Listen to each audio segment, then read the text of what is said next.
And go with the chairs. So there can be like a smile, like a fun thing going on. Thy blood is cold, thou hast no speculation in those eyes which thou dost glare. I am not treacherous, but Macbeth is.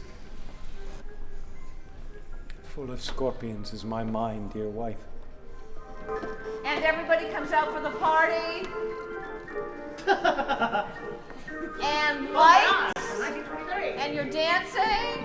And you're flirting with Ross. And everyone sees Macbeth and claps. Oh. You know your own degrees. Sit down. At first and last, the hearty welcome. Thanks to your majesty. Ourselves will play the humble host and mingle with society. That was it. Yes. I'm Paula Plum. I'm a founding member of the Actors Shakespeare Project, and I'm with Alan Burrows, who's Hello.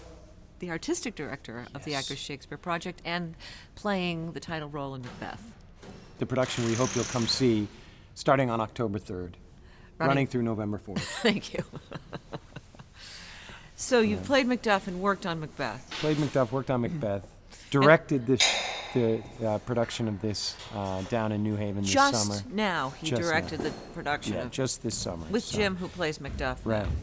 But that it's very different being on the inside of it, Isn't it? than directing it. I mean, you feel like it's a whole different play. It's very strange for me because I played Lady Macbeth in our production in 2007, and it's hard for me to separate myself from my interpretation of that role. But what's so great about it is that Mara Sidmore is completely not me, and I chose her because she's such an interesting looking, and her process is so visceral. I knew she would bring a lot of unusual choices to the role.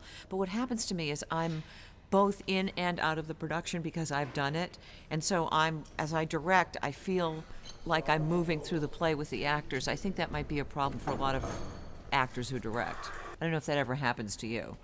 Well, occasionally you see you in the audience going, Yeah. I am so engaged by whatever is happening, and I feel like, should I be speaking faster? I'm speaking just. No. Oh well. I'm only kidding. No. It's really hard to kind of split yourself in half and think only. I think directors shouldn't be totally head-centered. I'm so visceral myself that I think I'm often working through it with the actors as I watch. I'll try to edit that out. Yeah, good. What do you think?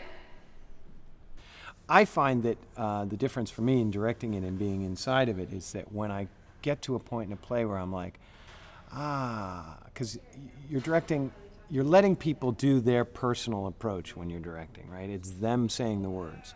But then when you get to it and you're saying the words, you're like, I didn't really help that person enough when I was directing it. I gave them too. I should have. That's my fear. I should have helped them craft it so that it was more personal.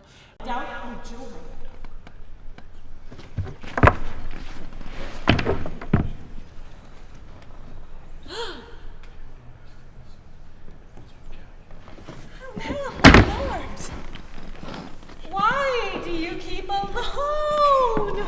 Of sorriest fancies your companions making. I think what's really exciting about doing this piece is it feels like we're in a bit of a playground, and Paula has set up this atmosphere and a way of working with us that's extremely collaborative. But I think this is going to be a really different Macbeth than I've seen. Just the takes on the characters and the way the story is being told. It feels really alive and different. And then, there's something about working with Alan, too. He is very playful in the way he approaches the text and the story. It just makes it delightful. So I've been telling people it's a pleasure to work on it, even though it's such a dark piece. How marvelous that my words, but hold thee still. My take on Lady M from the get-go has been that she is a three-dimensional woman, and that what some people describe as her ambition in the play is not really about her, it's about them. So there's this feeling of her being really alone and isolated. And I think she sees Macbeth as the other. She needs him to get to... I think she does have her own ambition about being queen. At the same time, I feel like it's really about an us journey. Things without all remedy should be without regard. What's done is done. We've scorched the snake, not killed it. I think that you're going to see in my take on her more softness, more warmth between her and Macbeth. There isn't this push all the time. It comes out for sure, and it's in the text, from her towards him.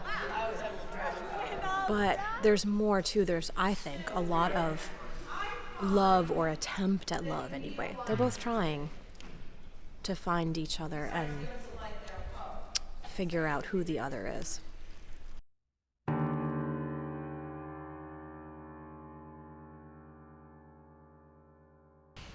The linchpin of the betrayal, for me, is when Macbeth starts separating from Lady Macbeth in the planning of the murders.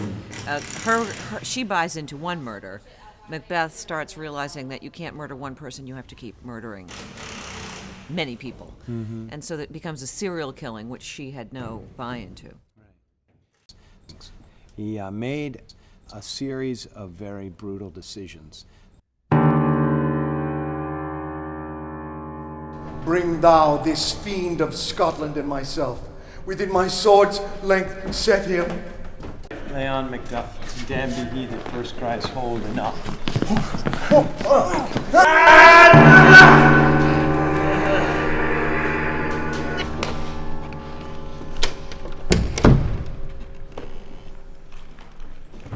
It will have blood, they say. Blood will have blood.